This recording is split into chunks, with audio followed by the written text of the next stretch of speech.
Bonjour. Bonjour à toutes et à tous. Euh, on va attendre quelques secondes, le temps de se présenter, avant de commencer notre session webinar ou session de travail, parce que ça pourrait être très pratique comme session, dans le sens où Arnaud et moi avons mis en place le Preference Center de Didomi chez Didomi, et que l'objectif est de pouvoir répondre à de nombreuses questions que certains d'entre vous nous ont fait remonter ou ont fait remonter à nos équipes clients ou nos équipes commerciales. Voilà. Donc je peux commencer. Je m'appelle Yannick Roth et je m'occupe du marketing et de la communication chez Didomi. Et ça fait plus d'un an et demi que je suis chez Didomi et je suis accompagné de Arnaud. Bonjour à tous. Arnaud Courtel, enchanté. Je m'occupe du digital chez Didomi. Et donc, j'ai rejoint l'équipe de Yannick il y a un an maintenant. Je me suis occupé de mettre en place concrètement HubSpot chez Didomi et notre Preference Center en collaboration avec différents membres de l'équipe Didomi, bien sûr. Mais j'ai été chef de projet là-dessus et donc je pourrais vous en parler en détail tout à l'heure. Merci Arnaud. Je vous rappelle à tous et à toutes, si vous avez des questions, que vous pouvez les poser soit dans le chat, soit dans l'onglet questions. L'onglet questions ayant l'avantage que vous pouvez voter pour les questions des uns et des autres. On n'a pas prévu de sondage cette fois-ci, donc on a juste oublié d'enlever l'onglet sondage de notre pièce là, du Webinar Room. Et on va commencer par la présentation que vous voyez à gauche, que si vous voulez, nous partagerons à la fin. Cette session est enregistrée et sera partagée ensuite sur YouTube, comme tous nos webinars sans exception, enfin très rares exceptions.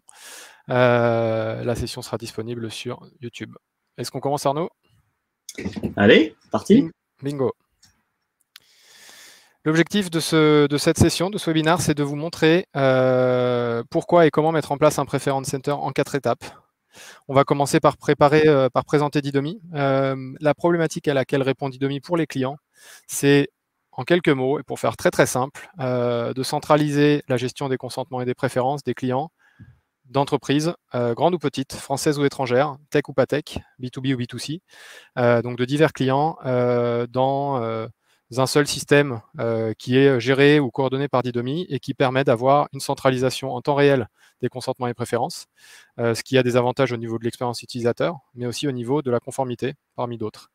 Notre solution se déploie sur des applications, dans des environnements offline ou des environnements métiers comme les call centers, sur les sites web et notamment pour la gestion des cookies. Et Arnaud a déjà fait un webinaire avec Romain, notre CIO, il y a quelques mois en parlant de l'amélioration de nos taux de consentement sur notre propre site web grâce à la mise en place d'une CMP plus transparente et plus fonctionnelle pour nos clients. En point de vente, dans tout votre CRM, en gestion de vos analytics, qui ce soit Google Analytics ou d'autres évidemment, en connexion avec votre marketing automation ou tout autre outil qui peut être utilisé à la monétisation de données, notamment pour par la publicité. Donc ça, c'est notre métier chez Didomi. On le fait aujourd'hui de de diverses façons pour énormément de clients, mais avec 3 principaux types de solutions. La première, c'est la Consent Management Platform, ou bandeau cookie ou bannière cookie, en fonction de si ces termes-là vous parlent plus, sachant que c'est bien plus qu'un bandeau cookie et une bannière cookie. C'est une solution de gestion de l'ensemble des consentements, notamment cookies et traceurs, sur votre site web, mais aussi dans vos applications, ainsi que votre TV connectée, si vous faites partie des éditeurs qui ont une TV connectée, ou qui proposent des expériences ou du contenu sur TV connecté. Ça, c'est la première chose. La deuxième chose, c'est le centre de préférence, Preference Center. C'est ce dont on va parler aujourd'hui au milieu, qui est déployé chez certains clients dont on va parler aujourd'hui concrètement aussi, ainsi que sur Didomi, en lien avec HubSpot. Et on a un ensemble d'intégrations l'ensemble de notre plateforme est construite sur la base d'une API et on développe un ensemble d'intégrations avec les systèmes que nos clients nous demandent de développer afin que la gestion du consentement et des préférences soit transmis et soit centralisée et soit interfacée en temps réel avec tous vos outils de conformité, de marketing, de vente ou de performance digitale. Voilà pour Didomi. Certains de nos clients, alors on a aujourd'hui plus de 500 clients dans presque une trentaine de pays. Voilà quelques clients que vous devriez connaître, vous, ici en France ou dans les pays francophones auxquels s'adresse cette session. Donc vous voyez, si vous êtes dans le TGV, que vous voyagez et que vous essayez de vous connecter à l'interface de connexion, oui, SNCF, la gestion des consentements et cookies est opérée par Didomi, même si on dirait que c'est du oui SNCF, parce qu'en termes de design, notre solution est très flexible. Je vous passe tous les autres noms suivants. Certains clients sur cette slide, comme Decathlon, bénéficient de notre solution de gestion des préférences. D'autres, comme oui SNCF par exemple, bénéficient de nos solutions de gestion des consentements cookies. Donc, on a énormément de différents clients en France et à l'étranger. Et voici certains des clients auxquels on s'adresse. Alors, l'objectif de cette session, suite à une demande assez importante de nos clients et de nos clients partenaires et prospects qui ne sont pas encore le bonheur d'être clients Didomi, c'est de pouvoir partager avec vous plusieurs choses. La première chose, c'est quelle est la méthodologie ou quelles sont les questions à se poser pour mettre en place un Preference Center, avant, pendant et après. C'est ce dont on va parler maintenant. Et ensuite, c'est vous de faire part de partager l'expérience que Didomi a eue, parce que nous, on a mis en place notre propre Preference Center que Arnaud va vous montrer après. Et l'objectif, c'est à la fois de nous partager avec vous notre méthodologie. On espère pouvoir bientôt partager avec vous les méthodologies et les réflexes et les habitudes et les bonnes pratiques de nos clients aussi, mais certains sont encore un petit peu frileux et certains sont encore en plein projet ou en plein déploiement. Donc, on a préféré, compte tenu de la demande, parler de notre propre expérience. Donc, la première, c'est de proposer une méthode. La deuxième, c'est de partager notre expérience. Et la troisième, ça va être du coup de répondre à toutes les questions que vous devriez avoir. Dès que j'ai fini de parler, je regarderai Livestorm à nouveau pour regarder toutes les questions qu'il y a et puis j'interviendrai pour poser les questions à Arnaud ou moi-même y répondre. Et on va pouvoir commencer maintenant. La première phase, dans la mise en place d'un projet de centre de préférence, c'est déjà de savoir pourquoi on a besoin d'un centre de préférence. On a récemment fait un webinaire avec Badsender, qui sont des spécialistes de l'emailing, et il y a énormément de différentes possibilités pour déjà aujourd'hui gérer des préférences quand vous êtes une entreprise. Si vous avez Mailchimp, si vous avez Sendinblue, si vous avez des routeurs existants, Actito, des grosses solutions plus importantes comme celle de Salesforce ou d'Adobe, vous n'avez pas besoin a priori d'un Preference Center parce que l'interface de gestion des préférences de votre routeur email, routeur SMS ou autre, peut vous permettre déjà de gérer les préférences et les désabonnements de vos clients. A posteriori, si vous voulez par exemple lier différents canaux dans un seul et même espace de gestion des préférences que vos clients peuvent retrouver sur votre site web, votre application ou autre, si vous voulez plugger ou connecter d'autres types de données à votre centre de gestion de préférences et pas juste votre routeur email, si vous voulez avoir des fonctionnalités plus avancées que le simple abonnement, désabonnement ou changement de préférence à différents formats tels que votre routeur email par exemple le propose, dans ce cas-là, vous serez bloqué. Et c'est à ce moment-là que, pour les entreprises souhaitant investir dans la gestion des préférences et dans la conformité multicanal, un Preference Center peut avoir toute son utilité, et c'est pour ça que nos clients l'achètent, entre guillemets. Donc, il peut y avoir différents objectifs, comme le dit cette slide-ci, qui est dédiée à la phase 1, et je vais partager juste après, en commentaire, un article de blog complet qu'on a écrit avec beaucoup plus d'éléments là-dessus, un petit peu plus précis. Ça va être, par exemple, d'améliorer la performance de vos emails, de vos efforts marketing, par exemple, grâce à une meilleure segmentation de votre base client. Pourquoi? Parce que la base client va s'auto-segmenter si vous laissez à vos clients la possibilité de choisir et de mettre à jour leurs préférences. Il ne faut pas en avoir peur, il faut leur permettre. On considère chez Didomi que c'est une amélioration de l'expérience utilisateur qui va se refléter en positif sur la marque et sur la perception des utilisateurs. Ça peut être aussi pour assurer une conformité RGPD. Alors c'est un cas plus rare, mais imaginez que vous avez différentes bases de données, différents outils, et que sur l'un vous êtes bon, vous avez une bonne gestion des préférences, mais sur l'autre, pour des questions techniques par exemple, la gestion des préférences est beaucoup moins développée, où vous n'avez pas la possibilité de garder une preuve d'un abonnement ou d'un désabonnement, où vous n'avez pas la possibilité d'avoir des bonnes analytics sur l'amélioration des métriques sur le nombre de personnes qui sont abonnées, pas abonnées. L'amélioration de votre conformité fait partie dans une phase d'audit des motivations de certains ou de beaucoup de nos clients.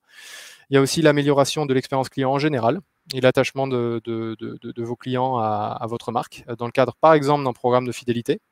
Je vais vous partager après avec vous une page, un exemple qui est celui d'Air France, qui donne beaucoup de place dans son centre des préférences à Flying Blue, très peu de place à ses abonnements emailing et autres. De réduire le nombre de désabonnements, c'est un des objectifs qu'on avait chez Didomi d'ailleurs, et je laisse la parole à Arnaud juste après, ou de favoriser l'adoption de nouveaux canaux. Si vous avez une base qui est très, très étant donné que tout en B2C particulièrement, mais aussi en B2B, vous avez le droit de communiquer avec vos clients seulement sur la base d'un consentement positif, donc d'un opt-in.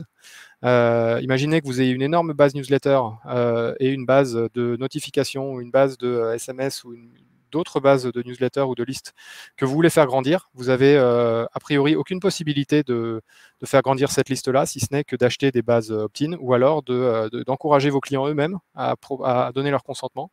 Et donc l'adoption de nouveaux canaux de communication font partie des motivations et des raisons stratégiques pour lesquelles on mettrait en place un Preference Center chez nos clients. Est-ce que, Arnaud, tu voudrais partager qu'est-ce qui, chez nous, a mené à la mise en place de notre Preference Center B2B connecté à HubSpot? Oui, avec plaisir. Juste avant ça, j'aimerais insister sur un petit point qui est aussi important, un petit peu moins quantifiable, mais c'est d'une manière générale, et nous on l'a observé aussi bien avec la CMP qu'avec le Preference Center. Quand on donne le choix aux utilisateurs, ils sont plus enclins à interagir avec tous les assets de votre marque. Donc, ça peut être un peu contre-intuitif quand on fait du marketing digital, où on cherche à avoir les plus grosses audiences possibles, par exemple. Mais en réalité, avoir une audience qui est plus petite, mais plus qualifiée, va augmenter vos métriques. Voilà, d'une manière générale, donner le choix aux utilisateurs, au final, ça va améliorer vos performances. Évidemment, c'était le but chez nous, puisque c'est mon travail chez Didomi d'améliorer les performances du marketing digital en continu. Mais c'était aussi le but de s'appliquer à nous-mêmes ce qu'on préconise à nos clients et de ne pas être les cordonniers mal chaussés, mais d'être des cordonniers bien chaussés. C'est pour ça qu'on est allé très loin dans la personnalisation de notre CMP et dans la personnalisation de notre Preference Center et des différentes composantes de celui-ci. Donc, on va avoir le Preference Center en lui-même, la page de désinscription, l'email de login. On va revenir sur tous ces points précis juste après. Mais le but principal, la première métrique sur laquelle on voulait jouer, c'était la diminution du taux de désabonnement. Il y en a d'autres, mais je dirais que c'est la première que vous devez avoir en tête. Je pense que la plupart d'entre vous qui travaillez à acquérir des nouveaux utilisateurs, vous connaissez le coût à peu près d'acquisition d'un utilisateur. Ce coût n'est pas négligeable. Et donc, on voit directement la perte financière quand on a beaucoup de personnes qui se désabonnent et qu'on a en gros payé cher pour faire s'abonner. Le but n'étant pas de forcer les gens à rester abonnés, bien entendu, mais de leur offrir une nouvelle possibilité qu'ils n'ont pas forcément en tête. On a fait des études et pas mal des retours qu'on a pu capter sont qu'en fait, beaucoup de gens ne connaissent même pas vraiment l'existence des centres de préférence et donc cherchent à se désabonner a priori, mais pas forcément parce qu'ils ne veulent plus jamais entendre parler de vous, mais parce que la communication qu'ils viennent de recevoir a été perçue comme agressive ou mauvaise à ce moment-là et ils souhaitent ne plus recevoir ce type de communication-là. Donc, à partir du moment où on les guide vers ce centre de préférence, on espérait observer une diminution du taux de désabonnement, ce qui a été le cas. Et voilà, en tout cas, pourquoi est-ce qu'on l'a mis en place chez nous. Merci Arnaud. On a fait un webinaire dont je vais parler un tout petit peu plus tard avec le groupe Pierre et Vacances qui a aussi mis en place et déployé un centre de préférence multimarque. Ici, il y avait un mélange de motivation qui était à la fois la conformité, à la fois l'amélioration des performances digitales dont a parlé aussi Arnaud pour Didomi, et l'adoption de nouveaux canaux ou l'adoption la facilitation de consentement à travers différentes marques, c'est-à-dire la possibilité pour une marque A ou pour l'entreprise de générer des opt-in pour la marque B du groupe Pierre et Vacances. Donc on en parlera juste après. Vous avez aussi une étude de cas qu'on partagera. Merci Arnaud pour ces points-là. Il y a aussi une question qui est importante à se poser, comme le montre cette slide-ci, qui est de quel outil est-ce qu'on va connecter au Preference Center. On aurait pu, avec HubSpot, qui est l'outil de marketing automation qu'utilise Didomi, et on l'a d'ailleurs fait, utiliser simplement l'interface de gestion des consentements, des préférences de HubSpot. L'objectif, c'est évidemment de pouvoir avoir un outil natif qui fonctionne et pour lequel vous avez un support grâce à votre outil de marketing automation. Néanmoins, si vous avez d'autres sources de données ou d'autres systèmes d'information à plugger ou à lier à votre outil de gestion de préférence, Preference Center, ou alors que vous voulez restituer votre outil de gestion des préférences dans d'autres environnements que votre outil de marketing automation ou autre outil ne gère pas. Imaginons sur un speaker connecté, sur une application mobile, etc. Dans ce cas-là, il vous faut d'abord une centralisation, une notion de centralisation des préférences grâce à un outil comme celui d'Idomi. Donc, vous pouvez connecter à un Preference Center des logiciels de marketing automation, des logiciels de relations clients comme HubSpot, mais aussi comme Salesforce ou d'autres, vos plateformes de données clients, des DMP, des CDP, vos solutions de routage, alors pas uniquement mail, mais aussi des solutions de routage ou des solutions pour suivre la relation client par téléphone ou par SMS ou par notification push.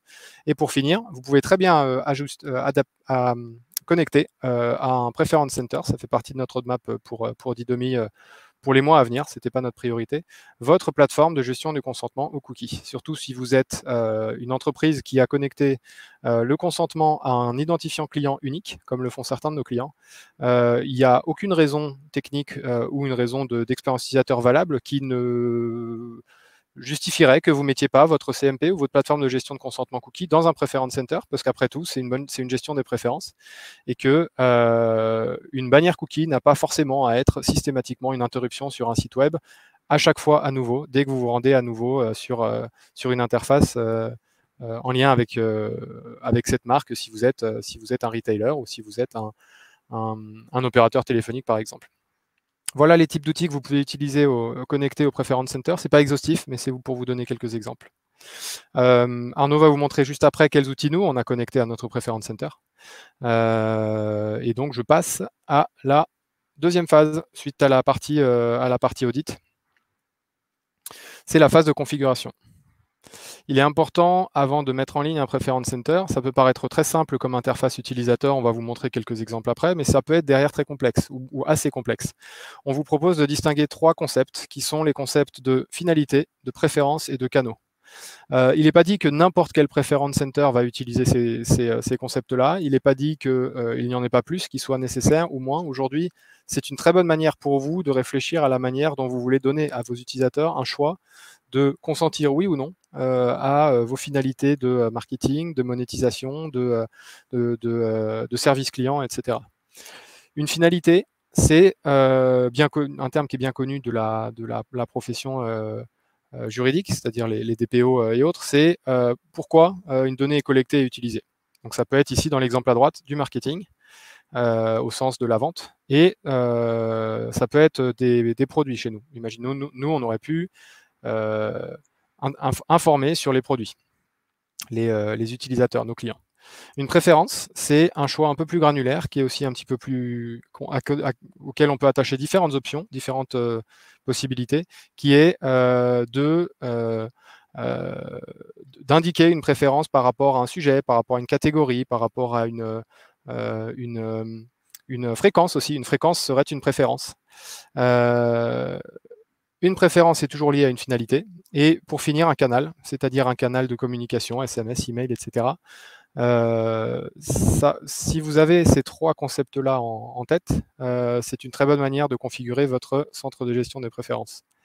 Avant la mise à ligne. Là, on n'a toujours pas mis en ligne le Preference Center. Par contre, on l'a configuré dans un outil que Didomi vous propose ou autre. Peut-être qu'Arnaud, tu peux dire ce qu'on a choisi, nous, chez Didomi ? Tout à fait. Alors nous, pour le coup, on n'est pas dans l'exemple, par exemple, de Decathlon qui a énormément de marques et de préférences à gérer. On est pour l'instant un cas un petit peu plus simple. Et puis c'est aussi important, je pense, de voir ça en plusieurs étapes. Commencer par quelque chose de simple que vous allez maîtriser, puis ensuite amener de la complexité petit à petit. Donc nous, on a choisi de mettre 2 préférences de communication, qui sont donc les communications sales et les communications marketing.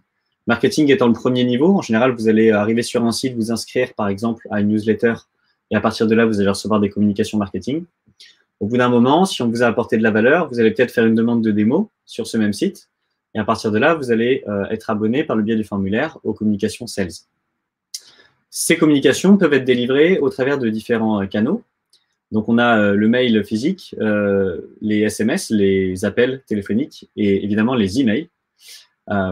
Donc, nous, on a choisi de laisser l'utilisateur simplement choisir les préférences en termes de communication et les préférences en termes de canaux pour qu'on puisse s'adresser simplement à cette personne de la manière qu'il préfère et donc maximiser tout naturellement les taux de conversion de nos messages et les taux de clics, d'ouverture, puisque simplement on s'adresse à lui de la manière dont il souhaite qu'on s'adresse. Voilà en tout cas ce qui a été mis en place chez nous. Donc ça, ce sont des exemples du Preference Center auquel on accède via un téléphone. Mais en tout cas, la configuration dont vous parlez Yannick juste avant, en front, côté utilisateur, va donner ça. Il est bien évidemment possible de personnaliser l'aspect du front, mais voilà en tout cas à quoi ça va ressembler. Merci Arnaud. Juste après, tu pourras en faire la démo directe à l'écran pour les participants. Merci beaucoup. Une autre partie importante de la phase de configuration, on peut l'oublier, on risque de l'oublier si on pense pas, c'est pour ça qu'on fait ce type de session, si on pense pas dès le début à tous les éléments qu'il faut dans le paramétrage d'un Preference Center. Ici, c'est un cas d'usage très précis. Dans le cadre de l'authentification de votre client, à pouvoir, oui ou non, changer ses préférences. Nous, ce qu'on fait, on va le montrer juste après, c'est qu'on demande à la personne de s'authentifier d'abord. Vous pouvez le faire grâce à un token dans l'URL, vous pouvez le faire grâce à un login dans votre espace client typiquement. Chez Didomi, ce qu'on a choisi de faire, c'est de le faire grâce à une interrogation de l'adresse email au début, en arrivant sur le Preference Center.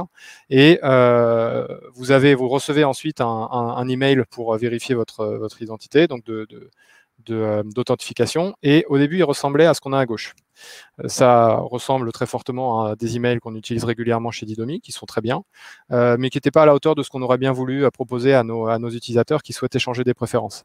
Donc ce qu'on a fait, c'est qu'on a tout simplement changé ou redesigné l'email d'authentification, qui est l'email que vous recevez après avoir indiqué votre adresse email dans votre Preference Center Didomi, preference.didomi.io. Vous recevez cet email à droite qui vous permet, du coup, après avoir cliqué sur les boutons bleus, d'aller changer vos préférences en étant identifié comme vous-même, c'est-à-dire avec votre adresse email personnelle.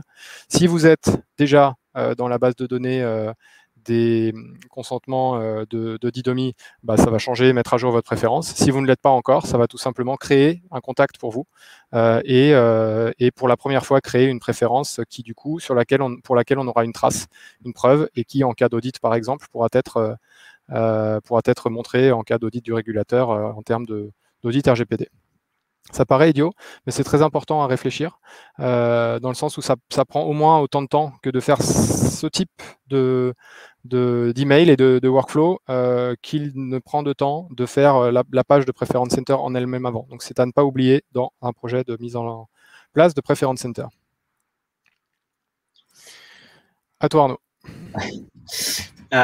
Donc ça, c'est pour vous montrer un petit peu. Encore une fois, juste après, on va vous montrer l'exemple en live de notre Preference Center qui fonctionne. Mais avant de vous montrer en live, on vous montre un petit peu ce qui se passe derrière. Donc nous, on a l'outil Didomi, HubSpot, qui est donc notre PRM, et on utilise aussi Salesforce. On a la chance d'avoir les deux pour les équipes commerciales. Les trois ensemble doivent avoir les mêmes informations, et donc il doit y avoir une synchronisation qui est mise en place pour que ces trois systèmes soient exactement à jour en même temps. Donc la première étape, c'est l'étape de login que vous voyez dans la partie blanche à droite tout en haut à gauche. C'est là où on va mettre son email, cliquer sur connexion, et c'est à ce moment-là où le produit Didomi va requêter les différents outils que vous avez reliés à votre Preference Center pour savoir quelles sont les préférences de l'utilisateur, les intégrer et envoyer un email qui contient un personalized token que je vais vous montrer juste après. La seconde étape, donc pour l'utilisateur, il reçoit l'email. Donc il a d'abord rentré son identifiant unique, son adresse email, demander à se connecter. Il reçoit par email donc ce que vous voyez au centre, l'email d'authentification que Yannick vous a présenté précédemment, qui va contenir le personalized token, donc qui est évidemment sur le bouton que vous voyez en haut. Donc l'utilisateur clique, ça va ouvrir le Preference Center. J'insisterai un petit peu plus là-dessus, mais on va pas mal plus loin dans cet email et on va pas mal plus loin dans notre CMP ainsi que dans notre Preference Center. Accompagnez vos utilisateurs, expliquez-leur ce qu'ils sont en train de voir, ce qu'ils vont pouvoir modifier en termes de préférences de communication et pourquoi vous leur proposez l'accès à ce type d'outils, donc de gestion des préférences. Plus vous les accompagnez dans la compréhension de vos outils, plus ils seront enclins simplement à modifier leurs préférences et à se sentir maîtres de tout ça. Encore une fois, c'est le sentiment qu'on subit, on reçoit énormément de communication qui va générer la désinscription. À l'inverse, le sentiment d'avoir la maîtrise de ça peut générer l'inscription à de nouvelles préférences. Ce n'est pas forcément pour se désinscrire que les utilisateurs vont visiter un Preference Center. Une fois qu'il clique sur le bouton dans l'email, il a accès à son Preference Center que vous voyez tout en haut à droite. Il peut aussi vouloir se désinscrire et non pas manager ses préférences. En bas des emails que vous recevez, d'une manière générale, en bas des emails d'Idomi, bien sûr, vous avez deux liens qui cohabitent, un lien Update Préférences et un lien Unsubscribe. Parfois, les utilisateurs souhaitent se désabonner, ou parfois, c'est simplement, ils pensent que le moyen de ne plus recevoir de communication, c'est de se désabonner, et ils n'ont même pas, encore une fois, connaissance du produit Preference Center. Nous, sur la page que vous voyez en bas à droite, qui est notre page de désabonnement, j'y reviendrai un petit peu plus tard après, l'utilisateur peut, bien entendu, se désabonner de l'ensemble des communications en une seule action, mais on le pousse à aller consulter son Preference Center. Et c'est un des meilleurs moyens pour diminuer le taux d'opt-out. C'est simplement en expliquant aux gens que le Preference Center existe et qu'ils peuvent se désabonner simplement des préférences qui ne les intéressent plus, mais rester abonnés aux autres.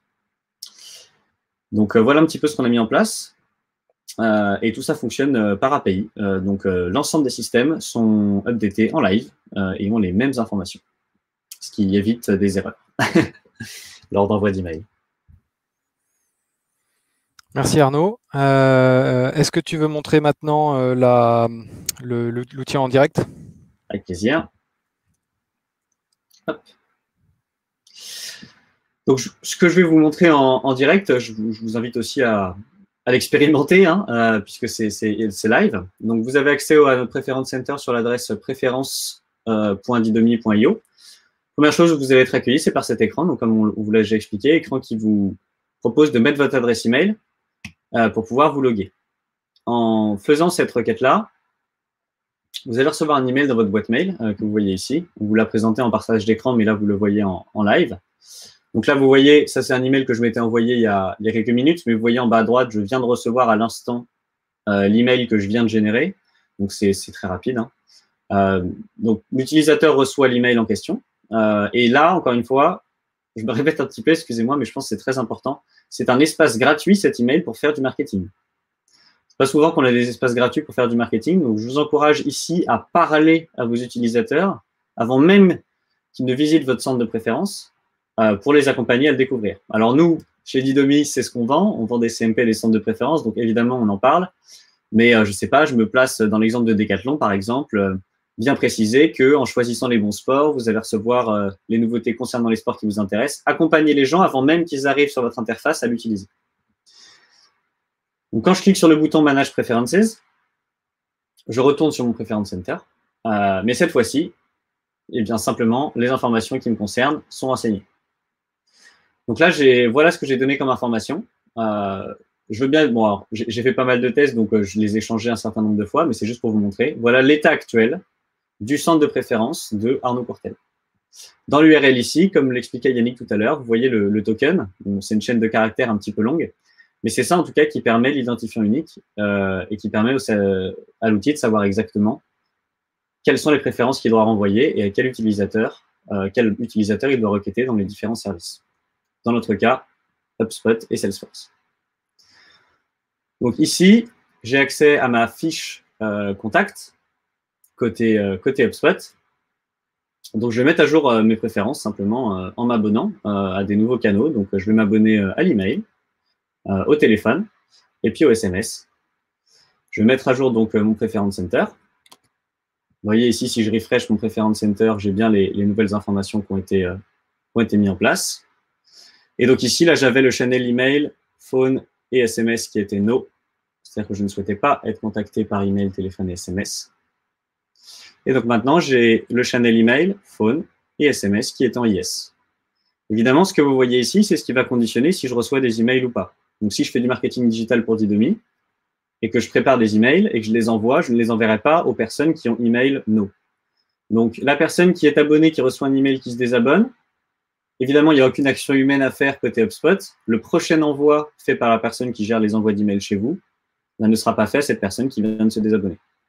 Et c'est ça l'importance de la réactivité aussi des systèmes et des solutions que vous choisissez. Si l'utilisateur se désabonne et que le désabonnement prend 72 heures, bah, il y aura une forme de réceptivité puisqu'il va sans doute continuer à recevoir une ou deux communications, croire que ça n'a pas marché, potentiellement déposer un avis négatif sur votre marque alors que ça a marché. C'est important de choisir une solution en tout cas qui update l'ensemble de vos systèmes en live. je peux me redésabonner pour vous montrer ah, je me suis trompé finalement, les emails, je veux pas, je veux bien juste le téléphone parce que je suis en cours de négociation, en cours de discussion avec un sales.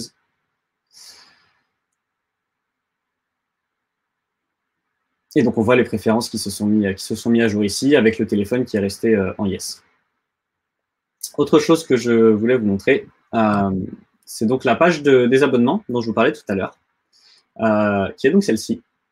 Donc ça, c'est la page où vous allez accéder. Si je retourne dans mon email ici, j'ai la possibilité de unsubscribe en bas de l'email. Donc, comme je vous ai dit, ce lien cohabite avec le lien update et préférences. Et donc, unsubscribe va m'amener ici. Je pousse l'utilisateur à découvrir ce qu'est un Preference Center. Alors, essayez de mettre un peu d'humour, ça marche toujours mieux. Et s'il ne le souhaite pas, juste en dessous, évidemment, il a la possibilité de rentrer son email, de se désabonner de l'ensemble des canaux et des préférences, en expliquant pourquoi, ce qui n'est évidemment pas obligatoire, il peut juste se désabonner. Mais on pousse l'utilisateur à nous expliquer pourquoi, parce qu'évidemment, ça va vous donner de l'information qui va vous permettre d'améliorer vos différentes communications. Là encore, espace gratuit pour faire du marketing. Je vous encourage à ne pas laisser la page par défaut, mais à travailler le message que vous voulez faire passer sur cette page. Ne voulez-vous pas plutôt updater vos préférences? Et c'est ceci qui va réduire drastiquement vos taux de désabonnement. Voilà Yannick pour la présentation live. Merci Arnaud. J'invite ceux qui ont des questions à en poser maintenant ou après, mais moi j'ai trouvé ça très clair Arnaud et je pense que ça l'a été aussi pour les personnes qui suivent cette session. La troisième phase d'une phase de gestion d'un projet de gestion de Preference Center, c'est évidemment de déployer, parce que tout ce que Arnaud vient de montrer, vous avez fait un audit, vous savez pourquoi vous le faites, et ensuite vous avez commencé à paramétrer et à designer le Preference Center dans la manière dont il est déployé. Il s'agirait de lancer. Et donc, dans les 3 points, il y a beaucoup de choses à faire pour lancer un Preference Center. C'est pas compliqué, mais il y a un certain nombre de choses à faire. Les grandes étapes sont celles-ci. La première chose, c'est déjà de le mettre en ligne, tout simplement. Chez nous, on a choisi le domaine, notre domaine, donc préférence au pluriel.didomi.io. Paris-Turf a choisi, et Pierre et Vacances aussi, dont vous pouvez voir les URL à gauche, ont plutôt choisi le terme privacy, leur domaine.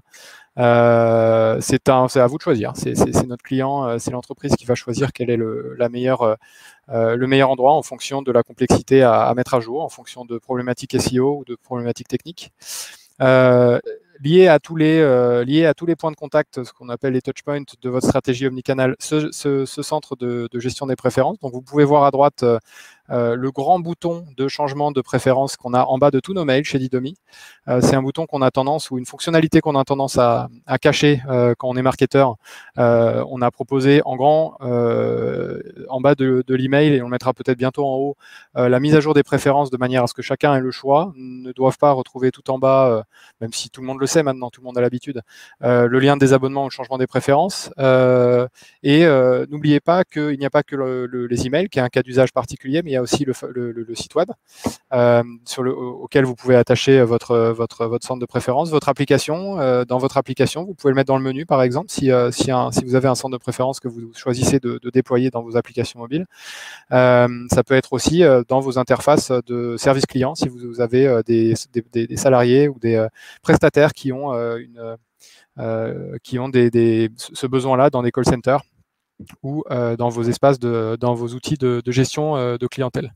Et finalement, communiquer sur votre Preference Center. Alors, à droite, vous voyez un billet sur LinkedIn que moi j'ai écrit il y a quelques semaines, qui a pour vocation, et ce webinaire en fait partie, de communiquer sur la mise en place du Preference Center. Alors, comme le disait Arnaud, déjà parce que c'est une solution qu'on propose, mais aussi parce que c'est une solution pour laquelle très très peu de contenu existe aujourd'hui, et pour lequel l'industrie, le secteur, le marché on considère, nous, a besoin d'avoir des informations qui sont peu disponibles aujourd'hui.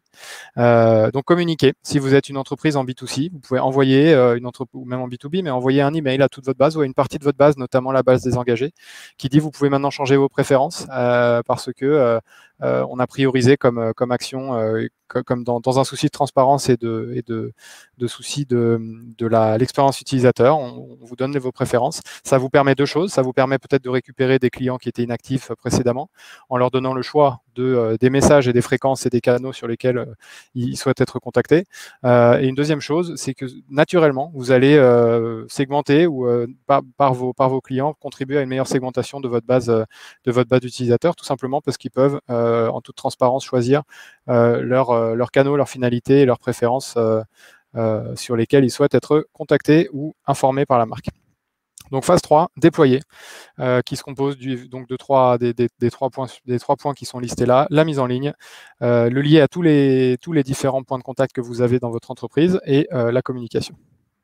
Et évidemment, on ne l'a pas écrit, mais c'est sous-jacent, il faut tester, comme à chaque fois qu'on déploie une solution technique, au cas où on aurait oublié un cas de figure ou un touchpoint en particulier, évidemment, la phase de test est très importante juste avant la phase de communication.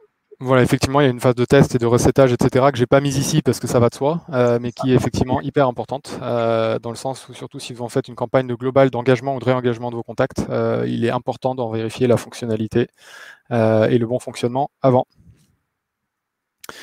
Dans le cadre de la communication, certains clients d'Idomi communiquent aussi d'autres manières. Typiquement, Pierre et Vacances Center Parks Group communiquent avec nous régulièrement et acceptent de communiquer avec nous sur leur Preference Center, qui est, comme vous le voyez à droite, un espace multimarque et multicanal dans lesquels un utilisateur donné peut changer ses préférences en étant authentifié ses préférences pour recevoir des communications de la part des marques du groupe.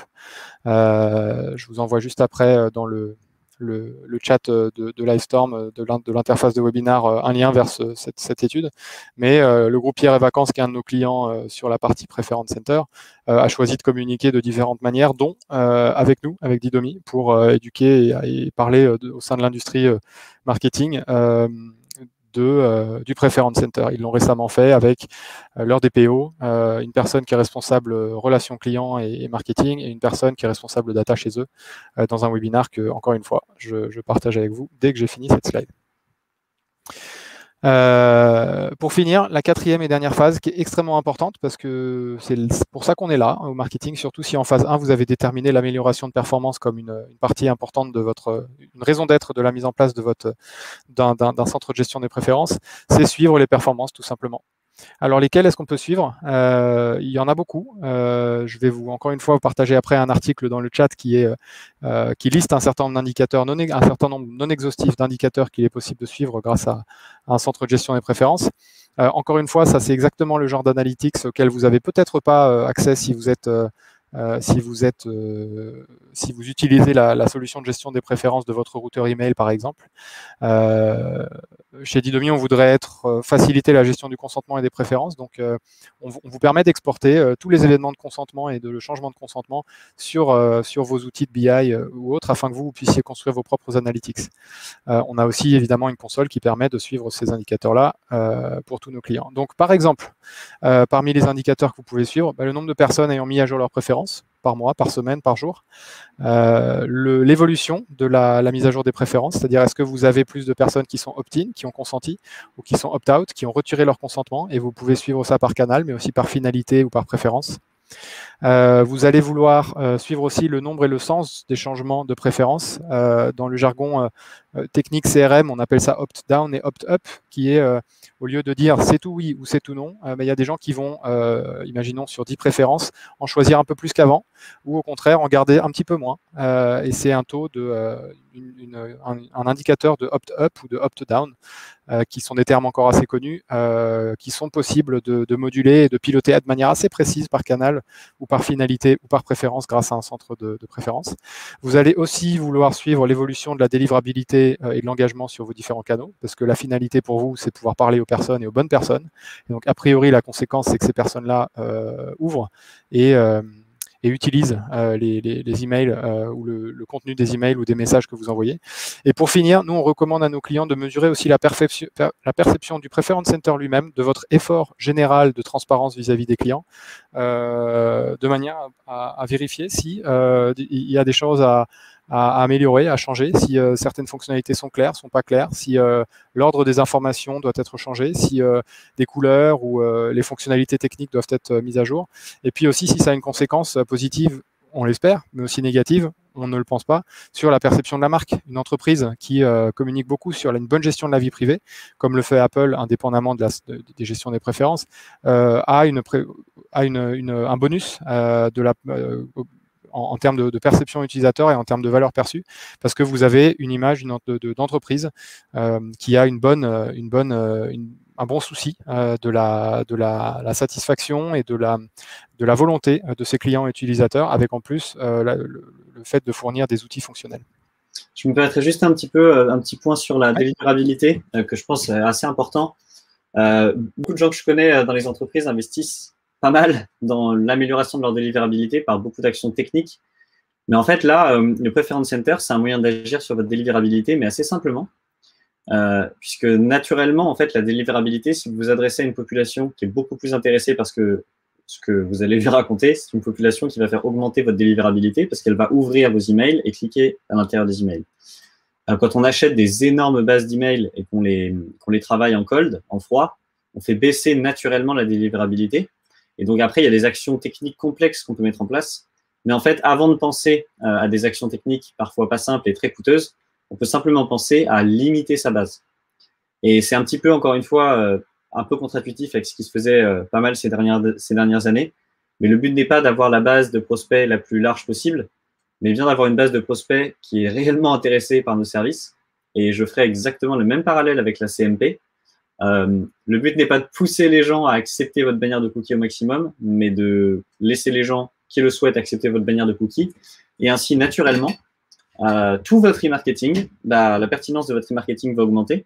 Alors que si vous cachez le bouton refuser de votre bannière, par exemple, vous allez avoir dans votre base des gens qui vont ne pas le trouver et accepter les cookies, qui vont donc être retargetés par vos actions de communication, mais qui ne vont jamais cliquer dessus. D'une manière générale, et j'insiste là-dessus, en fait, c'est dans l'intérêt des gens qui font du marketing de donner le pouvoir aux gens et de ne pas les forcer à recevoir des communications ou les forcer à voir des publicités en remarketing, ce qui baisserait naturellement vos statistiques. Donc, un des meilleurs moyens d'actionner le taux de délivrabilité et de l'augmenter, c'est simplement de ne s'adresser qu'à des gens qui ont vraiment opt-in et qui ont mis à jour la préférence. Nous, en tout cas, s'il y a une métrique qu'on peut vous partager aujourd'hui, la mise en ligne de notre Preference Center est relativement récente, mais c'est qu'on a déjà divisé par 3 notre taux de désabonnement. Je ne m'attendais pas à quelque chose d'aussi fort aussi vite, mais en tout cas, c'est ce qui s'est passé pour nous. Donc, ça devrait se confirmer dans les mois qui viennent et on va faire régulièrement ce genre de format. Donc, n'hésitez pas à venir nous poser des questions le mois prochain, le mois d'après pour savoir un petit peu comment ça évolue chez nous. On se fera plaisir de discuter avec vous. Mais en tout cas, en un mois, il a été divisé par 3. Donc, c'est assez édifiant et j'espère que ça pourra faire exactement la même chose chez vous. Mais voilà ce qui s'est passé chez Didomi. Merci Arnaud. Ouais. On a mis à disposition, et c'est la fin, c'est la dernière slide de ce webinaire, un ensemble de ressources. Peut-être qu'Arnaud, tu peux partager la page dans le chat. Un ensemble de ressources qui a été conçu par Arnaud et son équipe pour les cas d'usage d'emailing et la gestion des préférences dans ce type de cas d'usage, dans lequel on partage pas mal de ressources, d'études de cas, de livres blancs et autres contenus pour vous aider à mettre en place ou à mieux gérer les consentements et préférences de vos clients, notamment via l'emailing. Voilà. Est-ce que tu vas ajouter quelque chose, Arnaud? Non, c'était parler un petit peu de Seth Godin, hein, qui est la personne qui a parlé en premier du permission marketing. Seth Godin, il a travaillé pendant longtemps chez Yahoo, à l'époque où Yahoo était aussi gros que Google. Et c'est lui qui a pas mal démocratisé l'emailing de masse, avant de se rendre compte qu'en fait, l'emailing de masse, c'est pas ça qui amène la performance. Ce qui amène la performance, c'est bien le marketing de la permission. Le principe du marketing de la permission, c'est de faire convertir les utilisateurs de votre site avec une conversion très simple. Prenons par exemple un abonnement à la newsletter. À partir du moment où la personne s'est proactivement abonnée à votre newsletter, c'est qu'elle a envie, d'une manière ou d'une autre, que vous lui apportiez de la valeur. Le but, c'est de se concentrer là-dessus, d'apporter de la valeur au prospect, à votre utilisateur, et petit à petit de faire augmenter le nombre de préférences qu'il va cocher. Donc, si vous lui apportez de la valeur, peut-être qu'il va dire, bon, bah, j'ai envie de m'abonner à telle newsletter spécifique sur mon industrie. J'ai envie d'avoir une démonstration de votre produit, etc. Puis petit à petit, peut-être qu'il va devenir client. Et à partir du moment où il est client, vous allez pouvoir continuer à travailler avec lui. en lui proposant des offres de parrainage, des offres promotionnelles. L'idée étant de partir d'une première permission qui va être juste une newsletter une fois par mois, pour ensuite faire augmenter le niveau de permission que vous donne l'utilisateur, non pas en l'inscrivant vous-même, mais en lui faisant réaliser des actions sur votre site, en lui donnant envie, puisque vous allez lui apporter de la valeur. Par exemple, télécharge ce contenu qui t'expliquera tel point important sur lequel tu travailles en ce moment. Là, vous lui apportez de la valeur, il accepte de s'abonner à quelque chose de nouveau, mais ça vient de lui. C'est lui qui a décidé de télécharger tel contenu pour s'abonner. Et donc, plus vous allez augmenter le niveau de permission que vous donne l'utilisateur, plus il sera enclin à devenir d'inconnu à prospect, de prospect à ami et de ami à promoteur. C'est l'idée qui est derrière le permission marketing. Et donc, sur cette page, nous, on vous parle de tout ça. On vous donne accès à beaucoup de contenu et on essaie de vous apporter un maximum de valeur. Donc, n'hésitez pas à visiter cette page. Merci Arnaud. On n'a pas eu de questions, ça veut dire qu'on a été clair, voire lumineux. Si vous avez des questions, n'hésitez pas à nous en poser soit maintenant, soit suite au webinaire, ou à contacter les personnes qui chez Didomi sont vos interlocuteurs existants. Voilà, on vous laisse un petit peu de possibilités au cas où il y a des questions. Merci Arnaud pour ton temps et pour ta participation à cette session. Avec plaisir. Et on va pouvoir arrêter la session maintenant qui vous sera disponible, qui vous sera envoyée et qui sera disponible ensuite sur YouTube. Merci beaucoup. Merci beaucoup. Bon après-midi à vous. Bon après-midi à vous. Au revoir.